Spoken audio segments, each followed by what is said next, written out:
হেফাজতের মামলা সেক্টরে, মামলা পরিচালনা সেক্টরে আমি ছিলাম।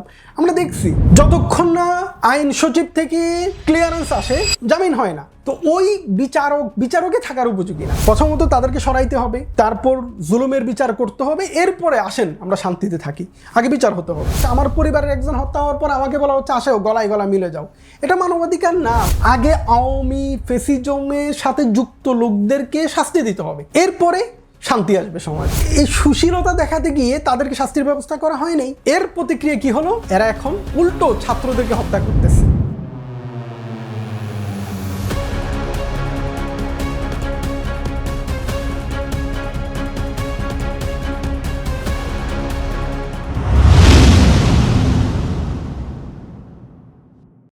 বর্তমান চলমান সাম্প্রতিক সময়ে শুরু হয় এবং সেটা চলছে, সেটা হলো ডেভিল হান্ট নামে একটা অভিযান চলছে বাংলাদেশে, যার মূল উদ্দেশ্য আমরা সবাই জানি। আওয়ামী লীগের নেতাকর্মীরা যারা বাংলাদেশে এখনো বিশৃঙ্খলা তৈরি করার চেষ্টা করতেছে তাদেরকে গ্রেফতার করার জন্য সরকার যে অভিযান পরিচালনা করতেছে, এটাতে আসলে সরকার কতটুকু সফল হবে এবং এই অভিযান নিয়ে আপনার মতামতটুকু যদি বলতেন। দেখো, প্রথমত এটা নামটা অসাধারণ। নামের জন্য সরকারকে ধন্যবাদ। ডেভিল হান্ট মানে শয়তান পাকড়াও, শয়তান শিকার করা, মানে শয়তানকে ধরা, শয়তান ধরা অভিযান। সুন্দর একটা অভিযান। নামটা অনেক সুন্দর দেখছি। এটা সন্ত্রাসী হতে পারতো। আসলে তারা সন্ত্রাসীর চেয়ে ভয়ঙ্কর কিছু, এবার সন্ত্রাসীর চেয়ে আরও সিরিয়াস কিছু। এই জন্য শয়তানি এদের জন্য বরাবর নাম হয় এবং শয়তান দমন বা শয়তান ধরা অভিযানটাই সুন্দর ছিল, ডেভিল হান্ট নামে যে অভিযান। আসলে সরকার এখানে এই জিনিসটা অনেক আগে করার দরকার ছিল। দেখো, জুলুম এবং ইনসাফকে বুঝতে হবে। এই ডেভিল হান্টটা তখনই কার্যকর হবে। জুলুম হলো কারোর উপরে কোনো অন্যায় করা, ওটা জুলুম। তবে বিচার করা কিন্তু ইনসাফ। মানে কেউ একজন মানুষকে হত্যা করছে, তারকে বিচার করাটা জুলুম না। মানে একই রকম কাজ, কিন্তু দুটোটা একই। ধরো একটা লোককে, একজন ডাকাত একটা লোককে হত্যা করছে, একজন সন্ত্রাসী একটা লোককে হত্যা করছে, আদালতের মাধ্যমে ওই হত্যাকারীকে হত্যা করা হয়েছে। একটা ইনসাফ আর একটা জুলুম। তো আমাদের প্রথমে বুঝতে হবে জুলুম এবং ইনসাফের বিষয়টা। দেখো, প্রথমত এখন যারা বলে যে আওয়ামী লীগকে মাফ করে দেওয়া হোক, তারা স্বাভাবিকভাবে ফিরে আসুক, এই সুযোগটা যারা দিতে চায় তারা মূলত ইনসাফ বোঝে না। তারা জুলুম আর ইনসাফকে ডেফিনিশনটাই বোঝে না। ধরো কেউ আমার বাড়িটা এসে দখল করছে, কেউ আমার অফিস দখল করছে।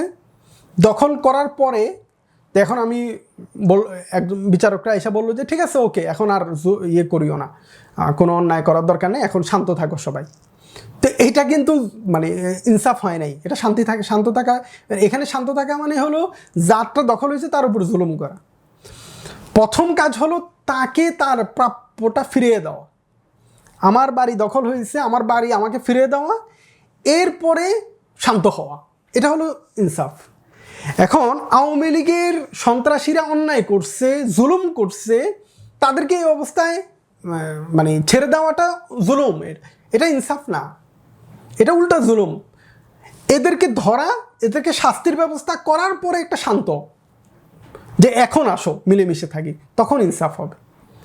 তো আমাদের অনেক মানে সুশীল ভাইয়েরা যারা এই মানে আমি জানি না কেন সবাইকে আমি বলবো না আওয়ামী লীগ, এরা এই কনসেপ্টটাই বোঝে না। তারা মনে করে আগে তো আমার জিনিস আমাকে ফেরত দেওয়া হোক। তুমি চুরি করছো, চুরির মাল ফেরত দাও। তুমি জুলুম করছো, এটার জন্য শাস্তি পাও। এরপরে না ইনসাফ, এরপরে না ইনসাফ হওয়ার পরে না শান্তি। তো শান্তি কিভাবে আসবে যতক্ষণ আমি এদেরকে শাস্তি না দেব? এই জিনিসটা আমরা আগে থেকে বলে আসতেছিলাম যে আগে আওয়ামী ফেসিজমের সাথে যুক্ত লোকদেরকে শাস্তি দিতে হবে, এরপরে শান্তি আসবে সমাজে। কিন্তু এই সুশীলতা দেখাতে গিয়ে তাদেরকে শাস্তির ব্যবস্থা করা হয় নাই। আর এর প্রতিক্রিয়া কি হলো? এরা এখন উল্টো ছাত্রদেরকে হত্যা করতেছে, তারা এখন জুলুম চালাচ্ছে। তো তাদের আগে প্রথম কাজ ছিল যে তাদেরকে শাস্তির ব্যবস্থা করা। শাস্তির ব্যবস্থার পরে যা মানুষকে বলা যায় এখন শান্তির পথে আসেন। তো যাই হোক, ইনসাফের কনসেপ্টটা আমরা যতক্ষণ না বুঝবো, জালেমের শাস্তির ব্যবস্থা না করব, বাংলাদেশে প্রথমে আগে এদের শাস্তির ব্যবস্থা হতে হবে। সেটা অপারেশন ডেভিল হান্ট হোক নামে হোক বা যে নামেই হোক, তাদের জুলুমটাকে শেষ করতে হবে, তাদেরকে সাফাই করতে হবে একদম, তাদের অন্যায়ের প্রাপ্যটা, ওরা যে জুলুম করছে এর শাস্তিটা দিতে হবে, ওদেরকে ধরতে হবে, এরপরে শান্তি আসবে। এইখানে মানবাধিকারের কথা বলে, মানবাধিকার এটা কোন ধরনের মানবাধিকার হলো? আমি হত্যা শিকার হলাম, এখন আবার আমাকে বলা হচ্ছে, আমার পরিবারের একজন হত্যা হওয়ার পর আমাকে বলা হচ্ছে আসেও গলায় গলা মিলে যাও। এটা মানবাধিকার না। মানবাধিকার হলো আমার পরিবারের লোককে যে হত্যা করছে তার শাস্তি হবে, এরপরে যারা শাস্তির পরে যারা বাঁচবে এদের সাথে সমান অধিকার। এটা কোনো রকমের সমান অধিকার হয় না যে আমার হত্যাকারীকে আর আমাকে একই কাতার, আমার ভাইয়ের হত্যাকারীকে আর আমাকে একই কাতারে এনে দেওয়া, এটা কোনো মানবাধিকার হতে পারে না। তো আমাদের প্রথমে ইনসাফ এবং জুলুমের বিষয়টা আমাদেরকে ক্লিয়ার হতে হবে। যারা অন্যায় করছে এদের শাস্তির ব্যবস্থা করতে হবে, স্পষ্ট তাদেরকে ধরে যেভাবে হোক এই স্লো লেভেলের বিচারিক ব্যবস্থার মধ্যে এদেরকে ফেলে, এরা জামিন পেয়ে যাচ্ছে।